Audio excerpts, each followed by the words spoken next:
دیا کرتی تھی نا، اور اب مرد عورت کو مہر دیتا ہے. سبحان اللہ. یہ ان لوگوں کے لیے بہت بڑی بات تھی جو بیٹی کی پیدائش پر اپسیٹ ہو جایا کرتے تھے اور اتنے زیادہ کہ اسے قتل کر دیتے تھے. پیغمبر محمد صلی اللہ علیہ وسلم کا فرمان ہے مفہوم کچھ اس طرح سے کہ اگر تم بیٹیوں کی پرورش کرو گے تو تمہیں جنت ملے گی، تم میرے ساتھ جنت میں اس طرح ہوگی. سبحان اللہ. اور پھر چھوٹی سے چھوٹی بات جیسے کہ عورت اگر آپ سے لڑ رہی ہے، بحث کر رہی ہے، جب غصہ آ جائے تو خاموش ہو جاؤ.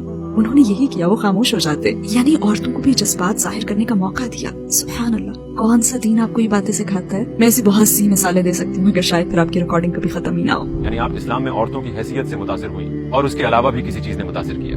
سچ یہ ہے کہ جب میں یونیورسٹی میں تھی تو میں ایسی زندگی گزار رہی تھی جہاں مجھے بہت زیادہ آزادی حاصل تھی. یعنی جب کسی کو اتنی زیادہ آزادی حاصل ہو، وہ باہر جاتی ہو، کلبنگ، ڈانسنگ، وہ شراب پیتی ہو، یہ لائف سٹائل ہو، تو ایسے میں نا پھر اسے ہمیشہ خوشی کے اگلے لمحے کی تلاش رہتی ہے، یا پھر وہ دوسرے شخص کی طرف سے نا عزت افزائی کے الفاظ سننا چاہتی ہے جو کہ اسے کہے کہ او واو بہت پیاری لگ رہی ہو یا آئی لو یو. اور ایک لڑکی کی حیثیت سے نا وہ بس دوسروں ہی کی طرف دیکھتی ہے جو اسے اس طرح سے عزت دیں، جبکہ اسلام میں آپ کو یہ سب کرنے کی ضرورت نہیں ہوتی. یہاں عزت افزائی دوسروں کی طرف سے نہیں آتی. پیغمبر محمد صلی اللہ علیہ وسلم نے ہمیں سکھایا کہ ہماری قبولیت سب سے پہلے اللہ سبحانہ و تعالیٰ کی طرف سے ہوتی ہے، اور جب آپ اللہ اور پیغمبر محمد صلی اللہ علیہ وسلم سے محبت کرنا سیکھ لیتے ہیں نا تو پھر عجیب اطمینان محسوس کرتے ہیں. آپ کو یہ الفاظ سننے کے لیے نا پھر کسی بھی مرد پر بھروسہ نہیں کرنا پڑتا، اور اگر وہ بھی آپ کو مل جائے تو یہ تو اللہ کی رحمت ہے نا، اور آپ اس طرح ساتھ ہو جاتے ہیں. اس طرح نہیں، اس طرح ساتھ.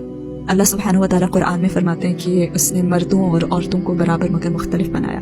یہ کتنی کمال کی بات ہے نا یہ. اور میں نے اس سے یہ سمجھا ہے کہ جب اللہ سبحانہ و تعالیٰ آپ کو کہتے ہیں کہ عورت خود کو ڈھانپ کر رکھے، حجاب پہنے، تو اس لیے کہ اس نے ہمیں ایک دوسرے سے مختلف بنایا. لائک مجھ میں اچھا لگنے، خوبصورت لگنے کی خواہش ہو سکتی ہے، مگر اللہ نے مردوں کو مختلف بنایا ہے. وہ آپ کو دیکھ کر یہ سوچ سکتا ہے کہ او میں اس کے پاس جا سکتا ہوں، میں یہ کر سکتا ہوں، یا پھر یہ میں کہہ سکتا ہوں. لہٰذا اللہ فرماتا ہے کہ خود کو محفوظ بناؤ، خود کو ڈھانپ کر رکھو. مگر مرد میں خواہش ہمیشہ رہے گی. ہاں جب یہ تعلق حلال ہو جائے تو آپ اس سے لطف اندوز ہوتے ہیں، اور اگر آپ کے پاس نہ ہو تو پھر آپ غیر مطمئن رہتے ہیں.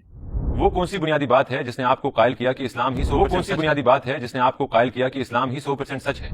گرین لین مسجد جانے کے حوالے سے مجھے وہاں پہلی مرتبہ جانا یاد ہے جب میں نے بہت ساری ایسی بہنوں کو دیکھا جو سر سے پیر تک سیاہ برقعے میں ڈھکی ہوئی تھی. یہاں ہیری پوٹر کا ذکر کرنا تھوڑا فنی ہوگا، مگر وہاں مجھے ہیری پوٹر کا ایک سین یاد آ گیا جب ہاگورٹس میں وہ سب ایسے ہی لباس میں تھے. تو میرے ذہن میں پہلی چیز یہی آئی تھی، اور پھر میں نے سوچا واو انہوں نے اپنی مرضی سے یہ لائف سٹائل چنا ہے. مطلب میں بھی اس طرح کا اعتماد محسوس کرنا چاہتی ہوں، کیونکہ میں تو ابھی منی اسکرٹ میں گھومتی ہوں نا، لیکن میں جاننا چاہتی ہوں کہ اس لباس میں سڑکوں پر چلنا کیسا لگتا ہے. اور صرف یہی نہیں بلکہ وہ سب تو بہت ملنسار، بہت محبت کرنے والی، مہربان اور مددگار تھی. اور سچی بات یہ ہے کہ کبھی کبھی دوسروں سے بات نہ کرنا نا اپنے لیے ہی مشکلات پیدا کرنے کا سبب بنتا ہے. جیسے میں نے حجاب پہننے والی مسلمان عورتوں سے تو کبھی بات کی ہی نہیں تھی، بلکہ میں نے کسی بھی مسلمان عورت سے بات نہیں کی تھی. لہٰذا میرے لیے یہ پہلا موقع تھا. انہوں نے تو مسکرا کر میرا استقبال کیا، جبکہ ہم لوگوں میں تو اتنے تعصبات اور اتنے غلط خیالات ہیں، اور ہم سمجھتے ہیں کہ حجاب والی عورتیں تو مسکراتی ہی نہیں ہیں. اور یہی وہ عورتیں تھیں جو مسکرا بھی رہی تھیں، ہنس بھی رہی تھیں، مذاق بھی کر رہی تھیں. اور میں نے سوچا کہ یہ تو نارمل ہے، یہ بھی انسان ہے. وہ سیاہ گاؤن میں حرکت کرتی ہوئی کوئی پتلیاں نہیں ہیں، یہ انسان ہے، اور کتنی عظیم عورتیں ہیں. آپ نے کلمہ کیسے پڑھا اور آپ کو کیسا محسوس ہوا؟